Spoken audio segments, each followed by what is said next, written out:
Un punto es el objeto que no tiene área, el objeto mínimo con el que arranca la geometría y con el que se construyen a partir de ahí después los segmentos, las líneas y las superficies, todas las formas de la geometría, todas las formas de nuestro mundo.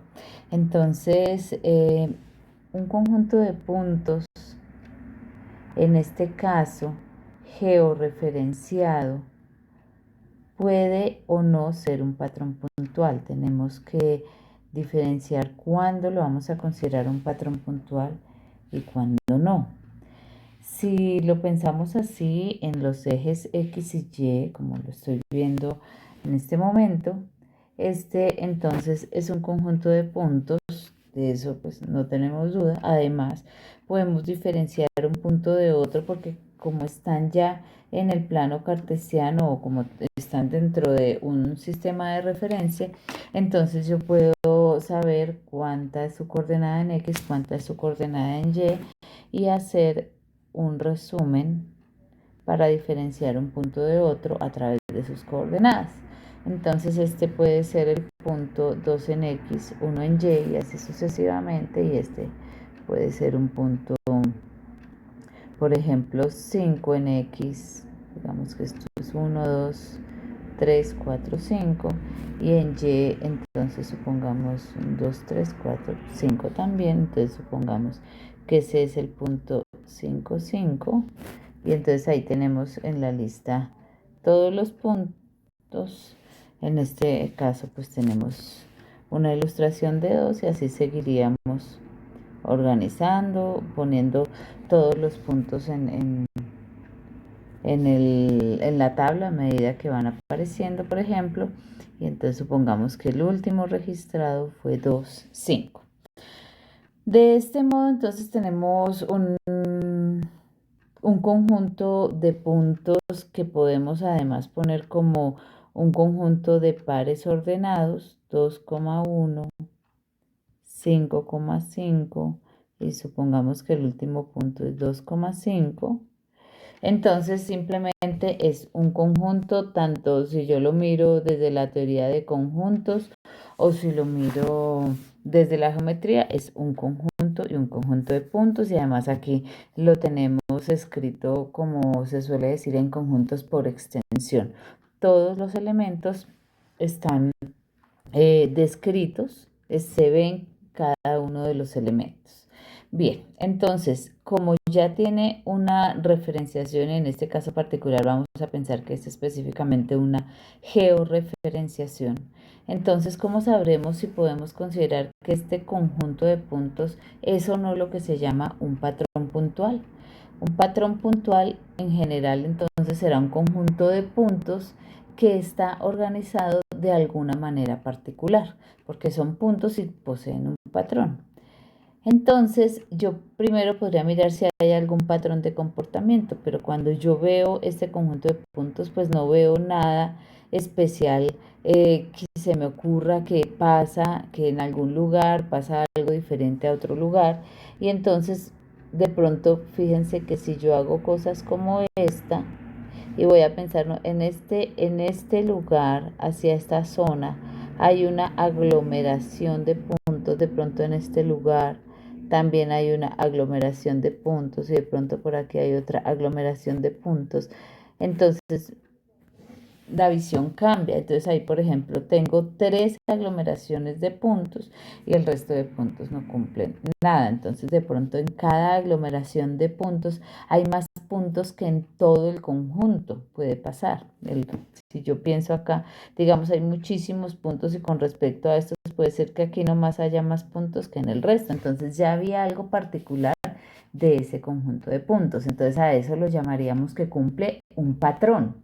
Pasa algo que es característico, no están ubicados de forma aleatoria, sino que cumplen algunas propiedades. Entonces ahí surge la palabra patrón. Y si además pensamos que es un conjunto georreferenciado, entonces además surge la palabra espacial, porque es un patrón de puntos en el espacio. Podría haber un patrón de puntos en el tiempo. Puede ser entonces que yo esté haciendo registrando de pronto una línea de tiempo y ocurra esto. De pronto yo aquí estoy registrando, por ejemplo, la hora a la que está ocurriendo algo y ocurre esto. Entonces ahí pues yo veo un comportamiento muy claro y es que están como igualmente espaciados. Entonces si yo estoy, por ejemplo, registrando la hora a la que se recibe una llamada para pedir un domicilio, entonces es más o menos cada tanto. Supongamos que este espacio es cada 5 minutos. Entonces yo encontré un patrón, más o menos cada 5 minutos se recibe una llamada solicitando un domicilio. Entonces hay un patrón. Pero si algo ocurre como así, de pronto aquí ocurren varios, de pronto aquí ya no, entonces no se ven como unos patrones particulares. Y a eso se dedica los patrones puntuales, a buscar si hay patrones. Entonces puede ser que mi resultado sea que no hay ningún patrón particular y es un resultado. Y si los puntos tienen su georreferenciación, entonces diremos que es un patrón puntual espacial. Bien, entonces, ¿dónde se supone ese patrón? O sea, ¿cómo sé yo, por ejemplo, que estos puntos los debo analizar con la teoría de patrones puntuales espaciales y no con la teoría de geoestadística, por ejemplo? Porque cuando yo veo ese dibujo, pues yo de pronto digo, ah, bueno, no hay ningún problema, voy a hacer acá las distancias entre todos los pares de puntos, hago el semivariograma y genero un mapa de predicción. Bien, eso podría hacerse, ¿sí? Pero resulta que es que primero no es en general el interés hacer predicción. Segundo, puede o no, en un patrón puntual, puede o no ser continuo el dominio espacial, es decir, que existe la posibilidad de pensar en patrones puntuales sobre dominios discretos, entonces ya es una diferencia grande también con la geoestadística, pero la mayor diferencia es la ocurrencia del punto. Cuando yo observo esta tabla,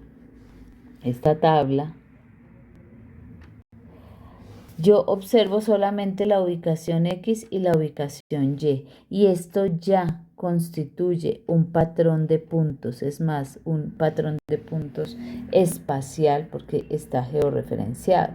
Entonces, un patrón de puntos espacial no necesita una Z como se ocurre con geoestadística. ¿Y cuál es la razón de que no necesite una Z? Entonces, ahí es donde viene la diferencia grande. Yo no estoy midiendo algo. Yo estoy registrando dónde ocurrió un evento que yo no podía predecir, un evento que yo no sabía dónde iba a ocurrir. Entonces, pues ahorita que estamos en la situación del COVID-19, estamos pensando, bueno, ¿dónde va a ocurrir el siguiente contagiado? ¿Dónde se va a registrar la siguiente persona que está infectada por COVID-19? ¿Dónde se va a registrar? Entonces se registró en algún lugar de la ciudad, entonces este es Bogotá y supongamos que se registró en este lugar. Y entonces en ese lugar, eso tiene una dirección, digamos que tiene la dirección calle 15, número 9837, pero esa dirección entonces yo la puedo pasar a coordenadas geográficas y a coordenadas planas y entonces ya cuando yo tenga, por ejemplo, esa dirección en coordenadas planas, entonces aquí voy a tener un X y un y registro esa ubicación.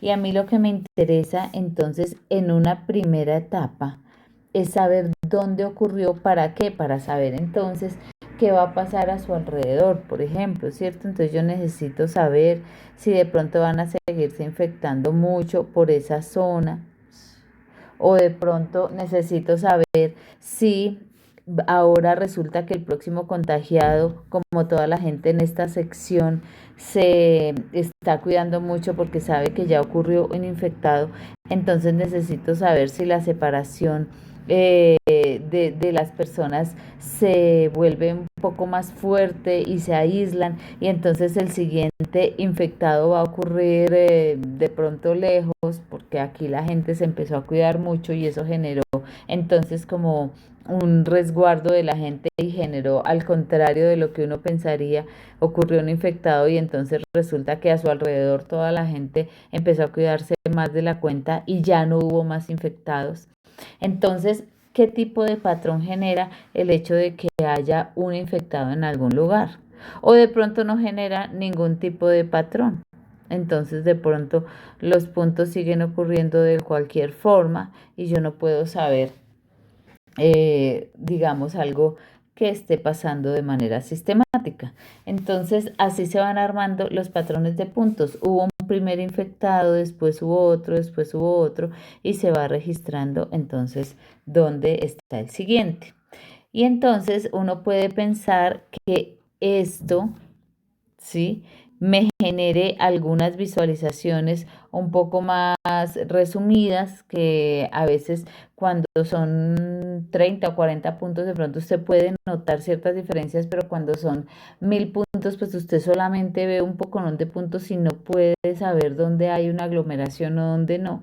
Entonces uno intenta representar esta superficie de una manera mucho más suave y surgen los que bueno, sin lenguaje técnico, muchos conocen como mapas de calor. Los mapas de calor tratan de, pues, el término, usar ahí el término de calor se refiere a que de pronto se pinte de un color más vivo, digamos rojo, donde haya muchos puntos. Entonces, en este caso, si fuéramos a hacer un mapa de calor, entonces aquí estaría más oscuro o más fuerte o más rojo que en el resto del mapa. Entonces, el mapa de calor ahora es un término que se utiliza mucho, pero preferimos entonces utilizar un término estadístico y a esto le vamos a llamar la estimación de la densidad.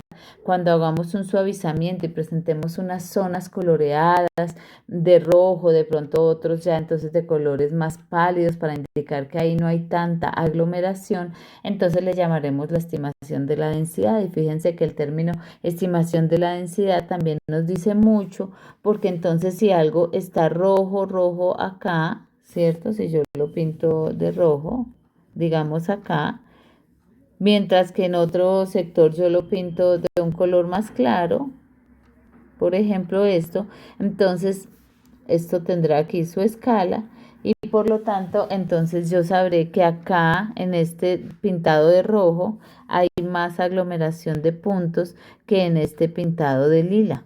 Entonces yo sé que acá hay más contagiados que en lo pintado de lila y así sucesivamente pues se pueden seguir pintando pues todas las zonas. Entonces eso sería uno de los objetivos, encontrar cómo hacer el mapa que nos diga dónde hay mayor densidad de puntos y dónde hay menor densidad de puntos. Entonces, en esta zona que los puntos están más separados, la densidad es mucho menor. En esta zona que la pintamos de rojo porque era donde los puntos estaban más pegados, la densidad es mucho mayor. Y entonces ahí ya uno sabría como qué riesgo está corriendo en cada zona. Pensémoslo con otro ejemplo, pensémoslo con robos.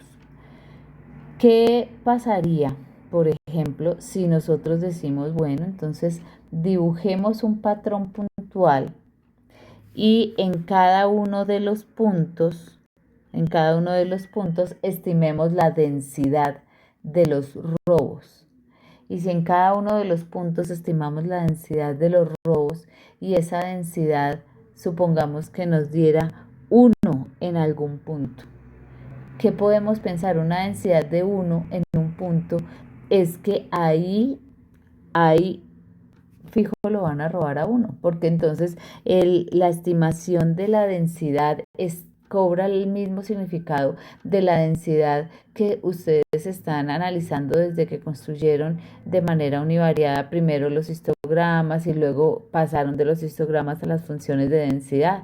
Y entonces, claro, en las funciones de densidad, cuando ustedes toman primero está el histograma y luego ustedes, por ejemplo, hacen este suavizamiento, entonces, ustedes en cada uno de ellos, pues en el En la forma más antigua de los histogramas, pues están las frecuencias relativas, ¿cierto? Ahora, pues las densidades, donde nosotros tomamos entonces unas zonas alrededor y con los datos que están acá estimamos la densidad, por ejemplo, de este punto y así sucesivamente. Entonces, básicamente es un estimador de la frecuencia relativa. Pues acá tenemos ese mismo significado, solamente que acá tendríamos que hacer entonces como cuadrículas en R2 y sobre rectángulos o cuadrados si fuera, contar cuántos puntos hay y hacer un área de la altura de la cantidad de puntos si fueran las frecuencias absolutas o hacer un suavizamiento de la superficie si fueran las frecuencias relativas. Entonces a eso nos referimos cuando estamos pensando aquí en hacer una estimación de la densidad, que es lo que están algunos llamando mapas de calor. Entonces la densidad o la intensidad con la que ocurre el fenómeno en ciertas áreas. Entonces fíjense que pensar en una intensidad de 1 sería una locura porque estaría toda concentrada en un punto. Entonces, por eso, pues las intensidades son, digamos, 0.00012. Entonces, pues ahí ya uno pues hace el análisis. De pronto, entonces en otra área hay una intensidad de 0.010. O sea, esta sería altísima, una intensidad altísima, pues para la zona. Y entonces, en esos términos va a estar la clave de leyenda del mapa de calor o del mapa de estimación de la intensidad. Ese mapa de estimación de la intensidad se puede construir con métodos de suavizamiento o se puede construir con métodos paramétricos. Yo podría pensar en modelar cuántos puntos ocurren en cada zona, en cada cuadrícula que yo genere, cuadrícula imaginaria, porque no necesariamente tiene que haber cuadrícula, fíjense que ocurre en cualquier punto, pero supongamos que yo tengo datos del barrio, o tengo datos por manzanas, o tengo datos por localidades, o por UPZs, y entonces en ese caso yo digo, bueno, yo quisiera saber si, por ejemplo, aquí en este cuadro, digamos, entonces en este cuadro hubo 20 infectados. Y yo de ese cuadro, por ejemplo, entonces tengo eh, el área construida de las casas, tengo cuántas personas viven en promedio en la casa, tengo cuántas personas han recurrido al médico por una enfermedad respiratoria en los últimos 2 años, tengo la edad de las personas. Entonces yo podría pensar en hacer un modelo de regresión explicando estos 20 contagiados. De pronto necesitaría también alguna información sobre sus hábitos, sobre qué tan frecuentemente salen del país. Entonces, bueno, entonces yo podría pensar en un modelo paramétrico o podría pensar en un modelo no paramétrico. Y de esta forma, entonces, puede volverse de mucho más interés modelar la forma como ocurren los puntos. Muy frecuentemente vamos a recurrir a cuadricular la zona, a hacer grupos, porque trabajar solamente con los puntos puede ser a veces bastante complicado. Entonces, es una cuestión de practicidad empezar a hacer, por ejemplo, conteos por áreas pequeñas, pero ya hablaremos de eso. Por lo pronto, entonces, miremos algunas otras características de este tipo de procesos. Entonces, por ejemplo, digamos que esto es Bogotá y para la alcaldía pues interesa lo que hay en Bogotá, pero pues hay municipios aledaños que ahorita no se van a analizar porque interesa solo Bogotá. Entonces, cuando se llega, por ejemplo, aquí al borde, cuando se llegan, digamos, a la frontera de la zona que está en estudio, y uno está haciendo análisis y mirando los puntos, cómo se están comportando ahí, cómo se está propagando el virus y eso, pues entonces aquí uno no puede evitar que afuera del borde de la ciudad que yo estoy analizando, evidentemente también hay contagiados. Entonces de pronto alguien dice, bueno, no, pero es que por acá no sé dónde es Monserrate, entonces ahí no pasa nada, ahí no vive gente. Entonces, pero inevitablemente el problema del COVID-19 o el problema de los robos, entonces acá no tendría registros para el análisis que tenemos al interior de esta zona de Bogotá. Ahora, si se llega a comprobar que los puntos interactúan entre sí, por ejemplo, que decía que hay un contagiado y este es otro contagiado, entonces entre ellos hubo alguna interacción. Entonces, eso mismo perfectamente puede ocurrir con los que están afuera. Por lo tanto, entonces hay un efecto de lo que hay alrededor que no estamos cuantificando, que no estamos incluyendo en el análisis, pero que está generando efecto, interacción, información a los puntos que hay dentro del patrón.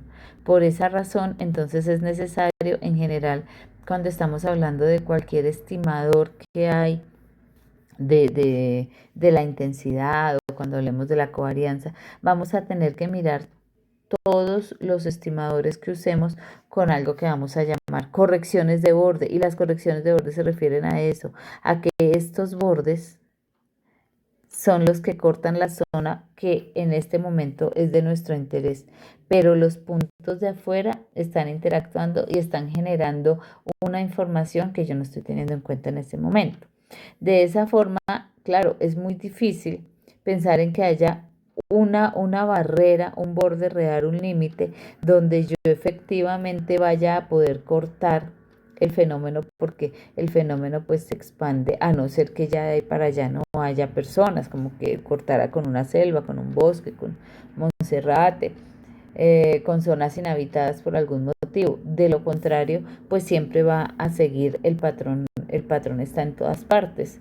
Entonces, eso hace que tener el patrón completo, tanto por espacio como por tiempo, pues no sea posible. Por tiempo porque siempre pues siguen ocurriendo casos, ¿no? O si son robos, siguen ocurriendo casos. O si son los sismos, siguen ocurriendo casos. Entonces yo puedo pensar que hoy voy a descargar la base de datos de los sismos en Colombia desde 1993, por ejemplo, o desde el sismo fuerte que hubo en 1969, pero pues los voy a analizar hasta lo que baje hoy, pero los sismos siguen ocurriendo. Entonces, no hay forma, de pronto se pueden encontrar algunos ejemplos particulares donde haya un número fijo y ya se acaba, así como esas enfermedades que se han acabado con vacunas y eso ya pasó, o alguna epidemia que haya habido en un lugar específico y que no haya salido de ahí, pero de resto, entonces en general los patrones completos pues no se pueden analizar. Entonces uno siempre va a tener lo que es una parte del patrón o el patrón solamente parcial. Entonces por eso se habla siempre del patrón muestreado. Pero ese término no es muy afortunado porque en el área de la estadística, cuando uno habla de muestreo, se refiere a que se tienen todas las posibilidades como en un listado, si estamos pensando en muestreo en poblaciones finitas, por ejemplo, como que se tienen todas las posibilidades y uno va a ir a seleccionar unas. O si se habla del diseño de muestreo para datos espaciales, que es el que se debe utilizar cuando hay correlación espacial, que son los diseños de muestreo óptimos. Entonces ahí también se dan todas las posibilidades donde ocurre y uno decide dónde va a ir a tomar el dato. Entonces eso es lo que se suele llamar muestreo en nuestro contexto estadístico. Entonces acá simplemente de pronto es por lo que toda esta teoría originalmente viene de la geometría, que después surge primero la geometría, ¿no? El estudio de todas las formas y las distancias, las medidas, y después surge lo que es la geometría estocástica, que es cuando a esta teoría se le ingresa su componente aleatorio, entonces surge la geometría estocástica, los patrones de puntos, el estudio de los patrones de puntos de problemas como estos que estamos comentando, son una de las áreas de la geometría estocástica. Entonces, en particular, los patrones puntuales espaciales o temporales, espacio-tiempo, son un área de la geometría estocástica. Ustedes los pueden estudiar en los libros de geometría estocástica. En la literatura está un libro de geometría estocástica, es excelente, es bien teórico, pero ahí se encuentran inclusive a veces más completos que en los libros de estadística espacial ciertos elementos de los patrones puntuales. Entonces, para aclarar que ese término muestreado eh, probablemente viene del área de la geometría y por eso digamos acá que no se vaya a presentar ninguna confusión. Fíjense que inherentemente no es posible muestrear un patrón porque no sabemos dónde va a ocurrir. Eso es lo que hace el área de los patrones puntuales, de las partes más complicadas de la estadística espacial o de la geometría estocástica, porque es que no sabemos dónde va a ocurrir. Nosotros que si queremos hacer un muestreo de la contaminación ambiental o de la contaminación en un río, pues el río está ahí y va fluyendo, y entonces voy y tomo una muestra de agua o instalo algún aparato que mida la temperatura y ese río continúa en ese lugar. Si yo tomé hoy 10 datos y requiero hacer datos longitudinales, entonces digo, no, es que voy a ir y voy a tomar en esos 10 puntos datos durante 3 semanas, el río va a estar ahí y en el mismo punto voy a tratar entonces de tomar las otras muestras de agua, o instalo una estación y en ese lugar se queda la estación. Entonces no es lo mismo en el patrón puntual. El patrón puntual, si yo en este momento tengo, por ejemplo, 2800 puntos en el patrón puntual, yo no sé dónde va a ocurrir el punto número 2801. Por lo tanto, no es algo en donde se diseña un muestreo. Ahora, algunas herramientas como por ejemplo sacar subconjuntos de los patrones puntuales se suelen utilizar porque los patrones puntuales pueden llegar a ser muchos. Si se estudian durante mucho tiempo, un patrón puntual puede tener 10.000 o 20.000 puntos. Y entonces cuando se calculan, por ejemplo, distancias entre ellos, no hay forma de hacer el cómputo. Entonces, cosas que se hacen para poder hacer inferencias en los patrones puntuales es muestrear patrones puntuales, pero es por la dificultad que se tiene de tomarlos todos al tiempo. Entonces yo hago un remuestreo. Entonces, por ejemplo, saco 1000 muestras de tamaño 50. Eso es muy diferente a ir a decir que estamos haciendo muestreo para analizar un patrón puntual. Entonces es una parte que nos tiene que quedar muy clara, porque como nosotros no sabemos dónde va a ocurrir, pues no podemos saber. Entonces, cómo iríamos a diseñar una muestra. Simplemente nos toca esperar que ocurra y registrar la ubicación. Eso no significa que no podamos tomar datos, ¿no? Es diferente, pero entonces fíjense que eso dificulta aún más el análisis de los patrones puntuales. Si yo entonces estoy pensando en los enfermos de cáncer a lo largo del país, y estoy pensando en hacer un análisis con las personas que han reportado un tipo de cáncer en particular. Entonces, si yo pienso en todo el país, pues muy interesante el problema, pero fíjense que las limitaciones de poder hacer, por ejemplo, un modelo de regresión para los enfermos de cáncer y para la tasa de incidencia. ¿Qué ocurre?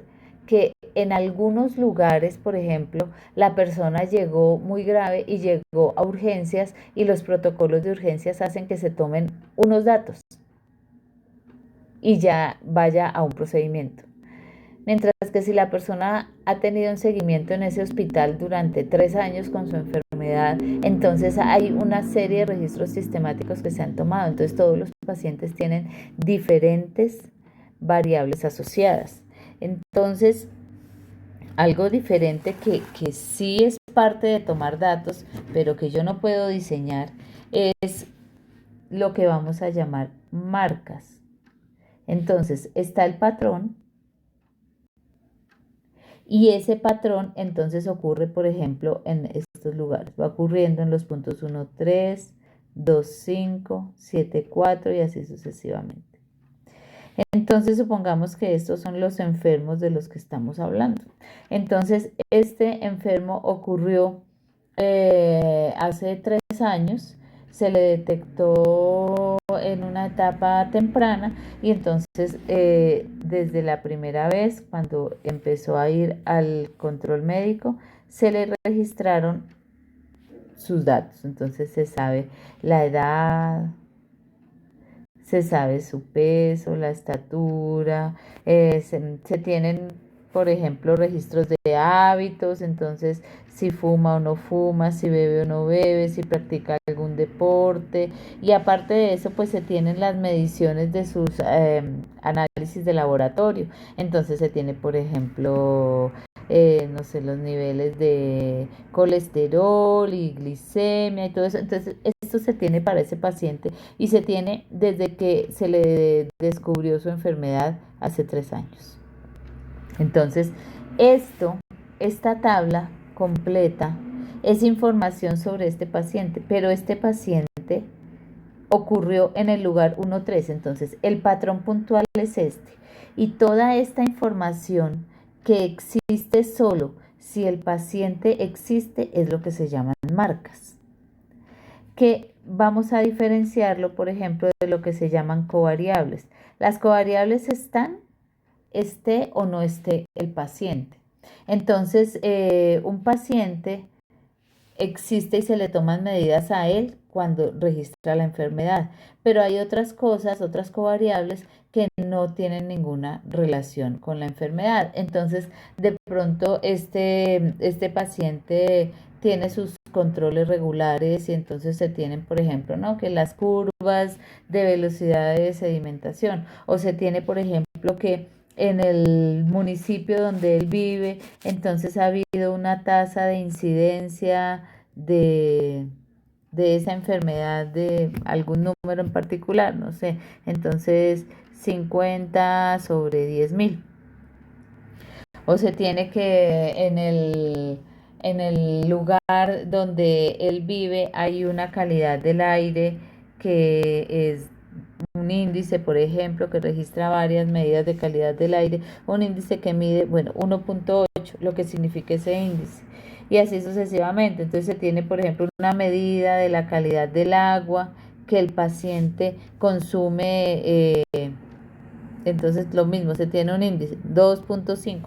Entonces estas cosas existen así el paciente no tenga o tenga cáncer, así nunca se haya registrado un paciente, por ejemplo, con ese cáncer, entonces estas variables existen.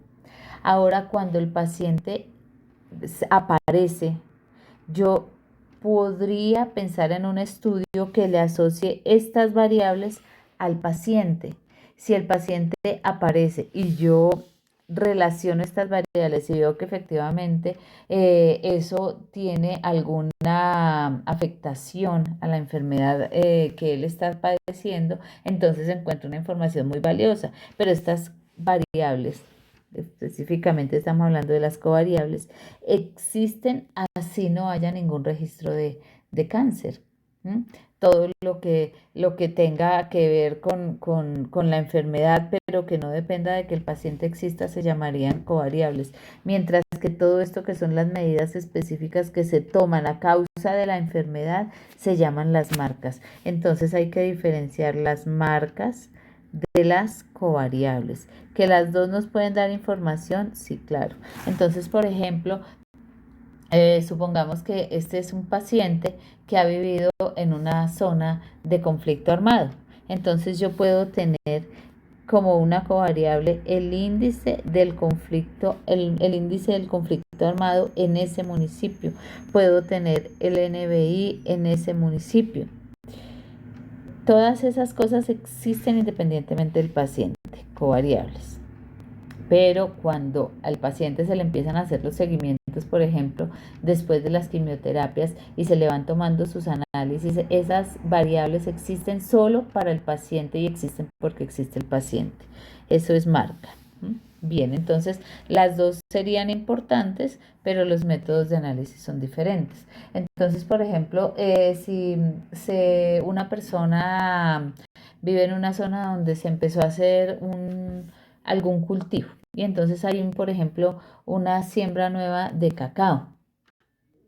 Y entonces puede ser que la persona consuma elementos que provienen de esa siembra, o puede ser que gracias a esa siembra se modificó el suelo, se modificó el agua, que eso ha ocurrido y ha habido demandas al Estado, y por cosas como esas se modifican las propiedades del suelo, se modifican las propiedades del agua. Entonces usted de pronto podría aplicar geoestadística para generar la superficie del suelo o las características del agua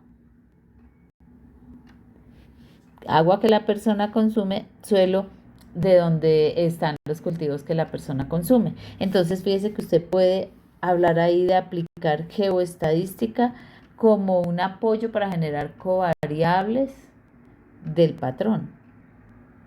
¿Sí? Entonces, es alguno de los muchos ejemplos ya con las discusiones y con lo que ustedes van a ir interiorizando con los trabajos que irán haciendo. Entonces se les irán a ocurrir muchas otras ideas, pero los métodos son diferentes cuando yo estudio el patrón a la luz de las marcas o cuando estudio el patrón a la luz de las covariables. Esas diferencias es importante que las tengamos en cuenta.